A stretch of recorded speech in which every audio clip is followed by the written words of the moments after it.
propozim, të lutem? Vetëm propozim, asgjë tjetër. Një fjali. Po, një fjali pra, propozimi një fjali është. E para du të uroj profesor doktor e shkencave, liderin ton historik, Sali Berisha, se këtu tha që ne nuk kemi marrëdhënie diplomatike, ne kemi këtu nën presidentin e partive të qendrës djathtë deri te konservatorët. Pra kjo nuk ka sens. E dyta, i nderuar doktor Berisha, nëse më lejon dhe kolegët e mi këtu, unë mendoj ne si parti politike të mos flasim sot për të bërë një takim tjetër kur ta organizoj Partia Demokratike si partia më e madhe administrative opozitare me 13 vite pushtet. Faleminderit. Faleminderit shumë. Okej, mua më quajnë Edmond Çapa dhe jam një qytetar i Tiranës, doktor i shkencave politike, doktoruar në Shtetet e Bashkuara të Amerikës, kthyer në Shqipëri në 2009. Sot besoj unë ishin mbledhur këtë rrugës për çështjen si mund të rrëzohet Edi Rama. Dakor? Dy janë rrugët ose mënyrat kryesore, një nëpërmjet protestave dhe rruga tjetër nëpërmjet lëvizjeve politiko-juridike. Do të dalem pak në mënyrën e protestave. Deri tani është folur shumë për protestat, por askush nuk ka thënë pse njerëzit nuk kanë dalë në protestë. Dhe ky është një fakt tashmë. Mbase është e nevojshme që të bëhet një dallim midis protestave të natyrës pastërtisht partijake dhe protestave qytetare. Regjimet si ky i Ramës nuk rrëzohen me protesta partijake, rrëzohen me protesta qytetare. E kemi parë në vende të tjera çfarë do thotë protestë qytetare, do thotë protestë e lindur nga një mlef i brendshëm, një protestë e vazhdueshme, një protestë qindra mijëra qytetarë që ne nuk i shohim këtu. Kemi parë protesta të vogla, por jo protesta masive. Në këtë kuptim unë mendoj se të harxojmë kohën për protestë mund të jetë luksi për ta bërë këtë, por nuk do të na çojë gjikundi sepse aktualisht shoqëria shqiptare nuk është një shoqëri normale demokratike. Nuk është shoqëri normale demokratike as ata që qeverisin. Edi Rama ka ardhur në pushtet jo për dhënë dorëheqjen, për të vdekur. Dikur tham për zotin Berisha që do t'i hypte kalit dhe nuk do dinte t'i zbriste, po Berisha e provoi që e dha dorëheqjen. Edi Rama është nga ata politikan që nuk kanë ndërmend t'i japi dorëheqje dhe kështu që institucioni i protestës që funksionon në qeveri dhe shoqëri normale demokratike nuk besoj se do të funksionojë në këtë vend. Të kalojmë tek sugjerimet për rrugën politiko-juridike. E para unë besoj duhet mbështetur drejtësia. E thanë edhe të tjerët. Drejtësia do bëj punën e vet sepse pavarësisht na pëlqen as na pëlqen. Ne e duam apo nuk duam ne, nëse dikush në autoritet publik ka shkelur ligjin, ka vjedhur, do të përgjigjet përpara ligjit. Në këtë kuptim, drejtësia duhet mbështetur. Në aspektin tjetër që është pak më politik, ka të bëjë me atë çfarë do të ndodhi nesër. Supozojmë se Rama bie pas 3 muajsh, okay. Po supozojmë edhe më të keqen që Rama e kryen të plot mandatin. Nuk do lëvizja politike këtu duhet ishte që në momentin që do të shtrohet çështja për të ndryshuar pushtetin dhe që këto janë zgjedhjet, duhet të hyhet në atë garë, në një garë jo thjesht me votë në lirë siç tha zoti Berisha, por të barabartë dhe barazia nuk duhet të shihet vetëm për në baçën tënde, po edhe në baçën e të tjerëve. Partitë politike dhe institucionet politike janë pjesë e asaj që quhet shoqëri politike. Unë jam shoqëri civile sot. Dhe në këtë kuptim ti nuk ja mohon dot prezencën. E pëlqen apo se pëlqen Arlin Qorin, e pëlqen apo se pëlqen Arlin Qori Berisha, nuk e ja mohojnë dot prezencën. Çështja është çfarë mund të bëjnë partitë në këtë shoqëri për të ndryshuar sistemin dhe specifikisht Partia Demokratike që është partia më e madhe e opozitës. Kështu që sugjerimi im është në raport me një gjë që mund të bëhet përveç protestave. Unë nuk jam kundër zhvillimit të protestave, por nuk shoh ndonjë produkt nga protestat.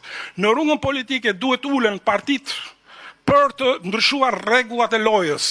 Por dhe në këtë pikë, nëse zoti Berisha ka shprehur hapur disponimin e Partisë Demokratike për të mos qenë Partia Demokratike hartusja e kodit, unë mendoj që këtë gjë mund ta bënte një forcë ose një grup njerëzish jashtë partive politike. Për çfarë arsye?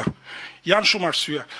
Një grup ekspertësh nga shoqëria civile ku ekzistojnë shumë vet do të ishin pa konfliktin e interesit. Ne duhet pranojmë që në të gjithë këto vite, PD-ja dhe PS-ja, duke qenë dy partitë kryesore, i kanë hartuar kodet elektorale dhe sistemet elektorale sipas interesit tyre.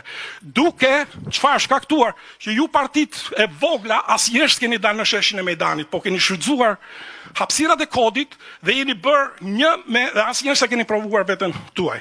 Kështu që ajo që duhet ndodhi është që duhet hartohet një kod i barabartë, një sistem zgjedhor dhe kod i barabartë, fair, me bashkëpunimin e të gjitha palëve, dhe kur them të gjitha palëve, unë nuk përjashtoj as PS-n.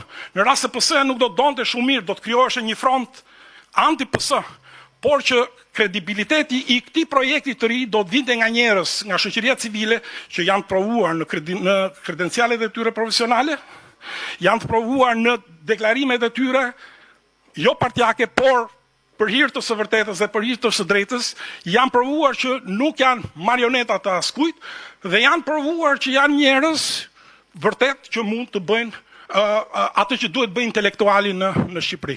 Kështu që investimi drejt kodit, drejt sistemit të ri zgjedhor, të barabartë, jo vetëm për PD-n, por edhe për këto parti këtu, jo vetëm për këto parti këtu, por edhe ato që janë jashtë, është, mendoj unë, investimi më i mençur për të nesërmen. Faleminderit. Le? Ju lutem, yes. Jo si parti politik, fal. Qofse mundet. Patjetër. Me le. Radh parë faleminderit gjithë ju për që jeni këtu. Falenderoj shumë fakt edhe audiencën, sepse unë e di që mes tyre ka njerëz që po mendojnë atë bashkohen apo jo me këtë iniciativë absolutisht për të rrëzuar një qeveri një ore më parë. Faleminderit doktor Berisha për këtë ftesë dhe organizim. Themi një gjë të qartë, gjithë neve, po mos përsëritet. Ne jemi në emergjencë kombëtare. Të jemi të qartë, dhe nuk po flas tu për katastrofa natyrore që na godasin në çdo verë, çdo dimër dhe gjejmë përballë një shtet pa aftë për t'u marrë me to. Jemi emergjencë kombëtare sepse ne po qeverisemi nga njerëz antikombëtar. Nga antivlera, nga antimoral. Kjo është e vërteta. Ata po na vjedhin jo vetëm fondet, se flasim shumë për fondet, po na vjedhin të ardhmen e kalamajve tanë. Po vjedhin çdo gjë që përfaqëson ky shtet tu. Në fund fare neve, gjithë ne, po patjetër ne kemi bërë zgjedhjen tonë, po ata që na dëgjojnë, duhet vendosin, do marrin rolin e spektatorit këtu apo do marrin rolin e aktorit këtu. Sepse këtu ka nevojë për veprim, nuk është thjesht çështje që neve t'i themi gjërat. Ata i mendojnë, na japin drejt moralisht, po ka nevojë të kuptojmë që ne duhet të shkojmë drejt veprimit dhe unë dëgjoj shpesh kemi mendime ndryshe, po patjetër kemi mendime ndryshe.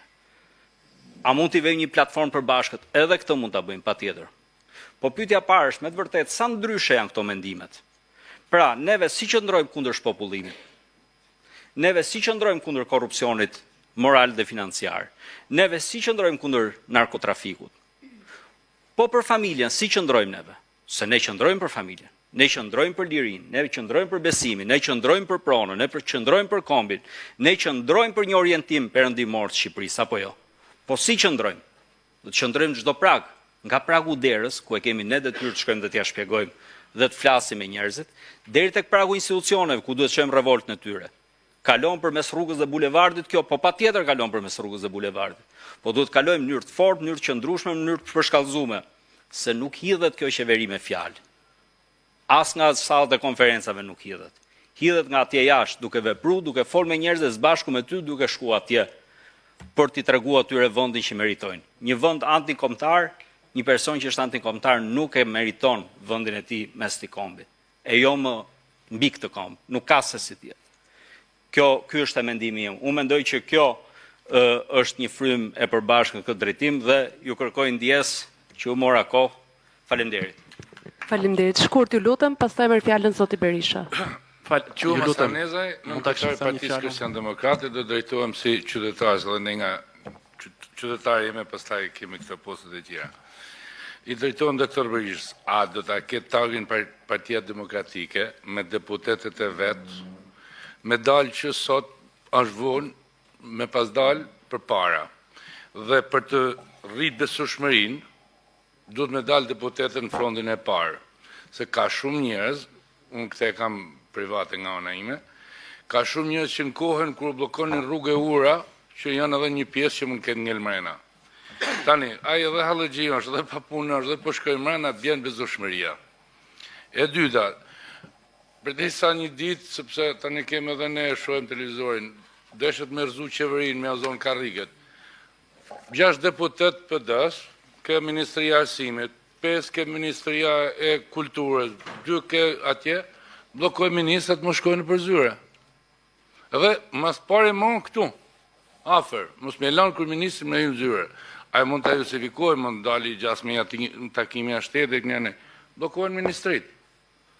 Se po vazhduam shumë e lojnë e laveve, më duke se nuk kena për t'ja dalë, asgja. Qa është për punë politike, pastaj jam dakord me zotin Gjuzi që thatë bën një takim tjetër, që mos mojmë kohë nga shoqëria civile, nga njerëzit, nga intelektualet, nga profesorat e nderuar që mojnë pjesë. Zotit Mond do me a këthy një përgjigje, Zotit Mond Çada, sa për bashkangjitur unë kam lindur pa parti dhe pa fe dhe do vdes demokrat. Partia jonë ka 2 këshilltarë në Kukës, jo bashkangjitur PD-s. Ka 5 lezhë, ka 2 në Fushatë dhe 1. Dhe prap jemi përkras dhe do t'jemi përkras PD-s. Dhe çdo lëvizje qytetare që do t'jetë për të mirën e këtij vendi. Realisht na ka lodhur. Zotit Ali Mehmeti alshova radhën sepse jeni qytetar Tiranës, edhe nga partia madhe PD-s, kështu që jam mirënjohës. Respekt për gjithë. Ju faleminderit. Atëherë, përshëndetje, falenderoj organizator të këtij takimi. Unë jam Lush Suse, jam profesor dhe publicist, me të thënë drejtën, tani po kuptoj edhe shkakun e prapametjes 35 vjeçare dhe të plagëve të mëdha politike që kemi pas dhe mungesën e gjetjes rrugës, sikur e kanë gjetë vendet e rajonit. Unë jam profesionist në profesion dhe duhet më mbaj dikush 2 minutë shëntim se nuk duhet me mërzit kërkan. Spari, nuk duhet me përsërit kërkan, ne duhet mësojmë një gjojmë në mënyrë që t'i qasemi të gjejmë rrugën për me arrit tek shpirti dhe interesat e çdo shqiptari të majtë atë djathtë. Largoni pak fare nga mikrofoni, ju lutem, se dëgjohet më keq kur afroheni shumë. Po, ndjes që të arrim tek shpirti dhe interesi i çdo shqiptari. Nëse arrim me gjetë rrugën, pra në rast se dim të dëgjojmë, do të arrim shumë lehtë sepse njerëzve ju ka shpirtin më të hundës dhe ma besoni të majt e të djathtë, sepse ne me të majtit punojmë, jemi gjithë bashkë qytetarë, jemi vlezër, motra, një padaja, ne s'kemi gjamentat, ne nuk jemi armiq, ne jemi bashkë qytetarë, kontribues në shpinë tonë të përbashkë dhe luftojmë për të futur Shqipërinë në zhvillimet demokratike. Së dyti, ka ardhur koha, bile ashte te i kaluar, duhet ishte mbyll ai kjo kohë qysh në vitin 94-95, ka ardhur koha o shok me njoft vetë vetën gjithë kush dhe me i dhanë hapësirë e me fol e me umorë me këtë probleme njerëz me dur e me ftyrat pastra. Së treti, ka ardhur koha të dëshmojmë botës pasojat e qeverisjes marksiste të një vendit vogël, por edhe të vendeve të mëdha, të cilat i dehumanizon e i shkatron, sepse aty mbjell korrupsionin dhe ignorancën administrative. Ka ardhur koha që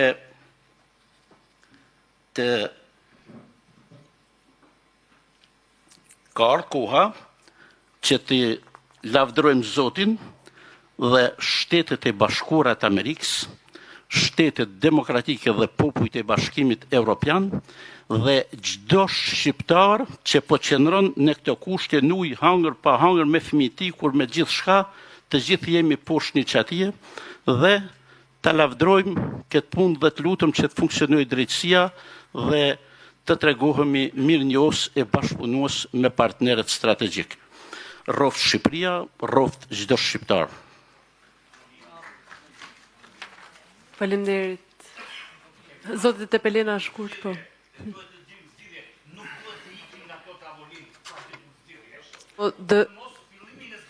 Po mbyllin do e thot zoti Berisha. Patjetër.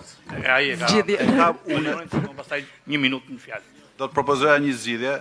Përshëndetje, jam Andi Tepelena, aktivist i pavarur, qytetar s'ka. Atëherë, me që jemi mbledhur këtu për të hedhur Edi Ramën, këtë antishqiptar të turbuar, nga kjo tavolinë shpresoj që të dalë një grup koordinator për një protestë madhe kombëtare. Do të shpallë një datë.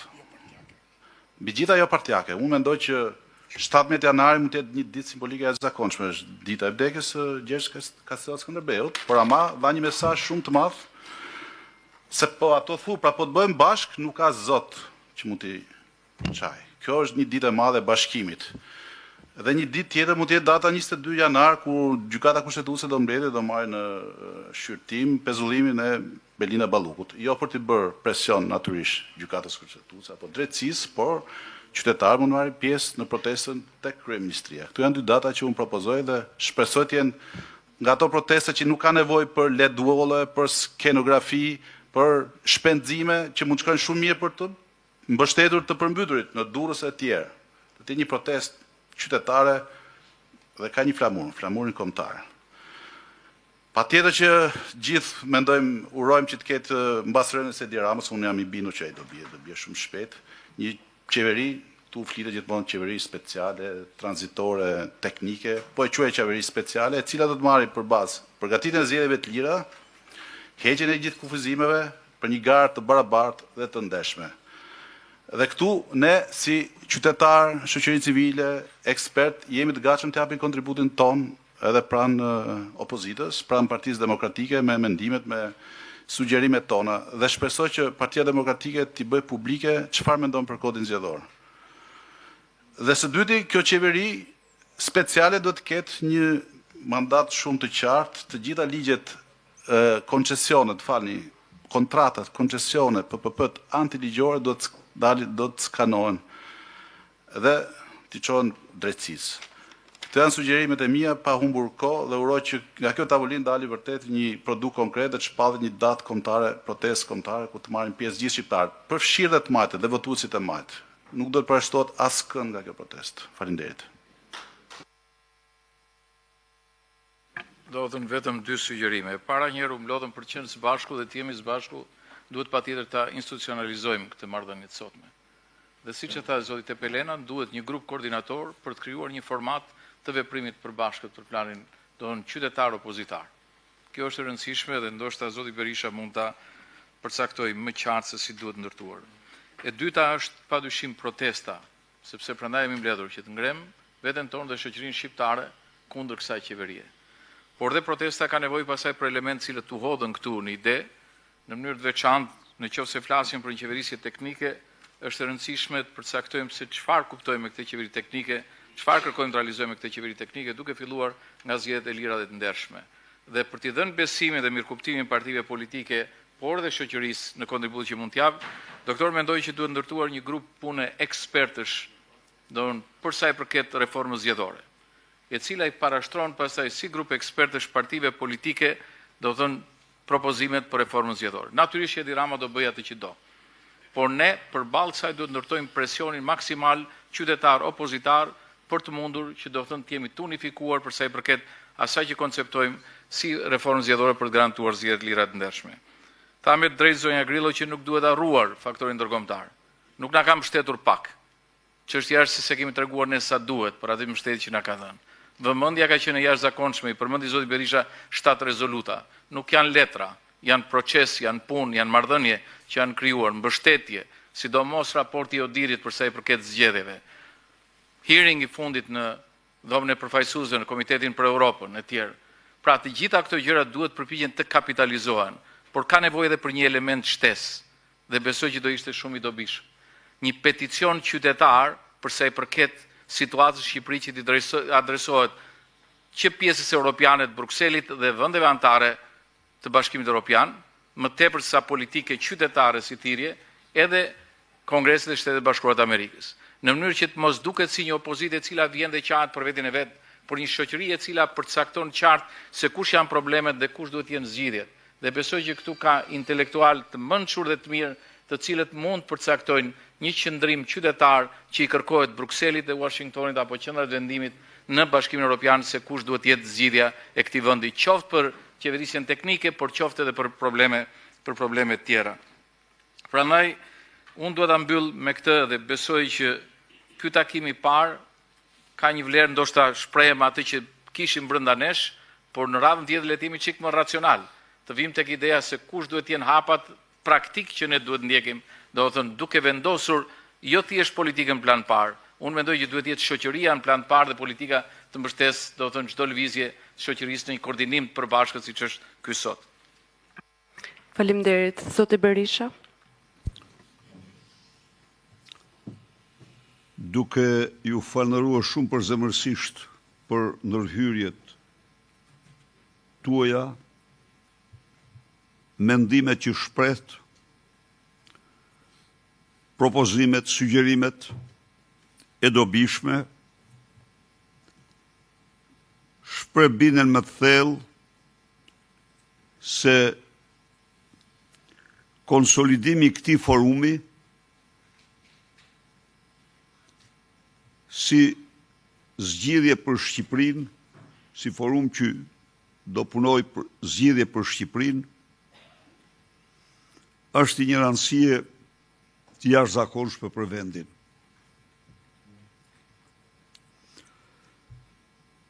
Në këtë moment, për çdo njeri, çdo drejtues politik, çdo përfaqësues të shoqërisë civile dhe të botës akademike, një rëndësi përcaktuese ka njohja e realitetit. Shqipëria është në një diktaturë, narkodiktaturë.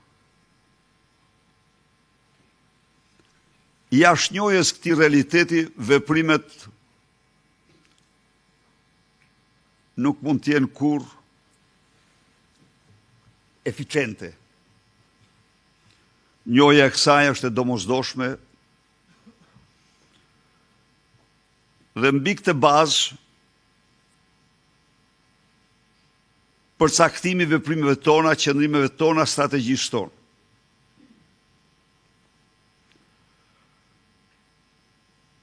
Kjo diktaturë autoritare që mbështetet në drogë ka një forcë të jashtëzakonshme drogën. Imagjinoni pak se secili prej jush miliardierin Franz Çopja me 3 apo 6 milion euro miliard euro të krijuara në një vit, që i ndan tërësisht me Edi Ramën. Pse i ndan me Edi Ramën? Se do t'i investoj. Do t'i investoj. Ati letër e ke në gjuhë në telefonit që i tha, në ndryshkën aty, në myken, do t'i investojnë. Por, duke përcaktuar këtë, duke patur të qartë këtë, në mënyrë absolute operojmë në një situatë optimiste. Dhe pse është një situatë optimiste? Është një situatë optimiste, sepse kjo diktaturë është damkosur, dhe kjo është shumë e rëndësishme, është damkosur, sepse është e qartë që ky regjim përbën rrezik dhe për Europën, dhe jo vetëm për Shqipërinë. Po kjo kërkon që ne të jemi shumë më vokal. Shumë më vokal. Po të marrësh sot, ne jetojmë në një terror të vërtet mediatik.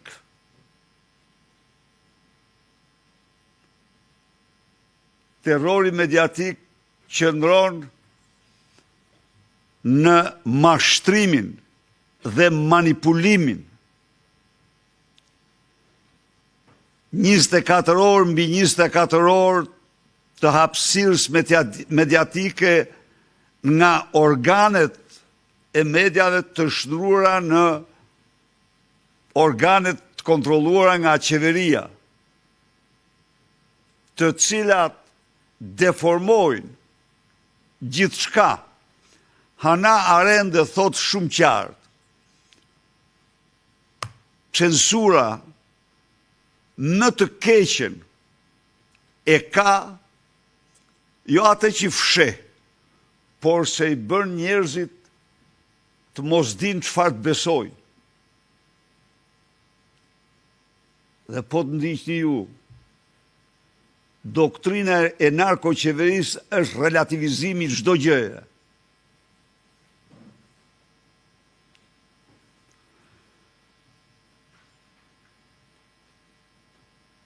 Duhet punojmë shumë.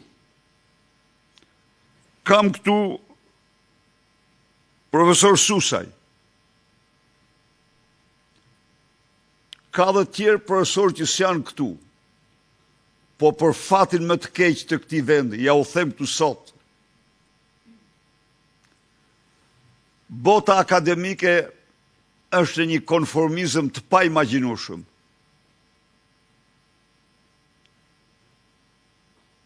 Në një konformizëm i cili më rikujton konformizmin e vitit fillimit vitit 90 të diktaturë komuniste.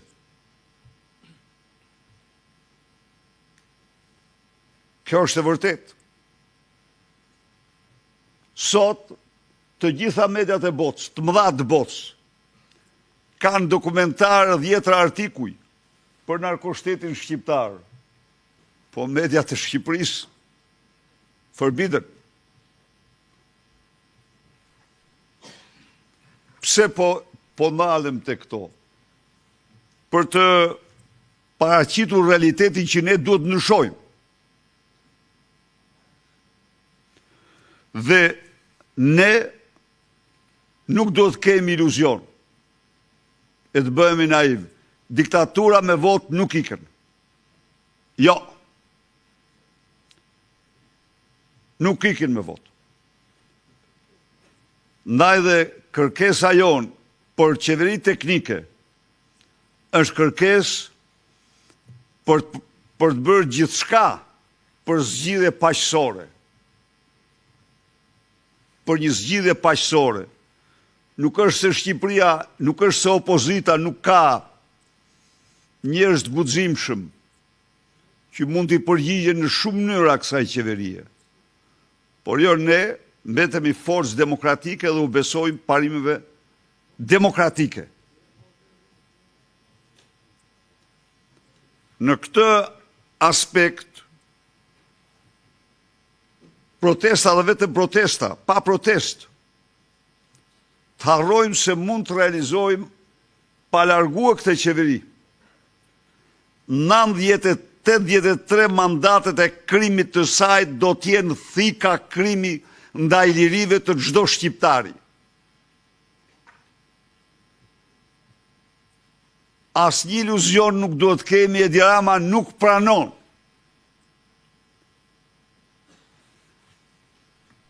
Nuk pranon vendimet e sistemit drejtësisë. Jo.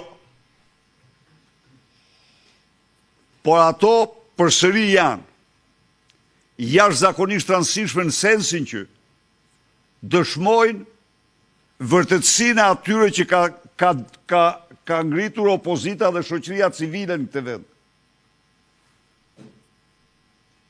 Po do t'jemi ne që duhet t'i imponojmë atij. Dhe imponojmë, ne jemi këtu, ne prap do mlidhemi, prap do diskutojmë. Imponojmë atëherë kur mira qytetarë të bindën për të mos lëshuar sheshin. A do jetë gjenerata Z, apo do jetë gjenerata që përmbysin diktaturën e para, apo dy as bashku, por ne këtë diktaturë do ta përmbysim. Shtrut këtu me të drejtë për kodin absolutisht e kam theksuar, theksoj Partia Demokratike është e hapur plotësisht për kodin zgjedhor më konsensual të mundshëm. Pa asnjë lloj rezerve. Por, kur ti je antar komisioni, ke antar komisioni, se e parti parlamentare, ke antar komisioni, dhe nuk e sjell antarin e komisionit, dhe rrin dhe deklaron se pse merr pjesë Partia Demokratike në komision, pastaj kështu nuk ka rrjetu idea. Pra e themi këtu për të secilin për jush, Partia Demokratike është e gatshme plotësisht për kompromisin e plot me çdo forcë politike opozitare. Vetëm se iluzion të mos kemi, asnjë reformë me Edi Ramën kryeministër nuk mund të bëhet. Jo. Edi Rama nuk pranon kurrë të lëshoj qoftë dhe minimumin e minimumit nga pushteti i tij. Nuk duhet të jemi naiv. Nuk po hy të bëj analizë dhe ti tani. Edi Ramës duhet të imponohemi ne, dhe do imponohemi ne. Do imponohemi me një punë intensive në të gjithë shoqërinë shqiptare. Do imponohemi me një front të gjerë, sa më të gjerë opozitar, absolutisht do të jemi të hapur për çdo forcë politike që e ndjen veten opozitare. Me mirëpritjen më të madhe.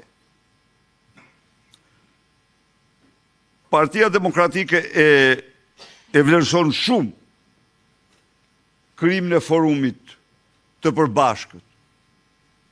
Idetë e tij, idetë tuaja dhe bashkëpunimin. Natyrisht, do kalojmë protest dhe do bëjmë gjithçka që të kalojmë protestat vazhdueshme. Jam shumë dakord për diversitetin e tyre, të bindur se rruga për largimin nga pushteti të këtij regjimi është përballja me te dhe vetëm përballja. Ju falenderoj shumë dhe shpresoj që ky forum të funksionojë në interesin më të madh të shoqërisë shqiptare, në interesin më të madh të Shqipërisë. Faleminderit.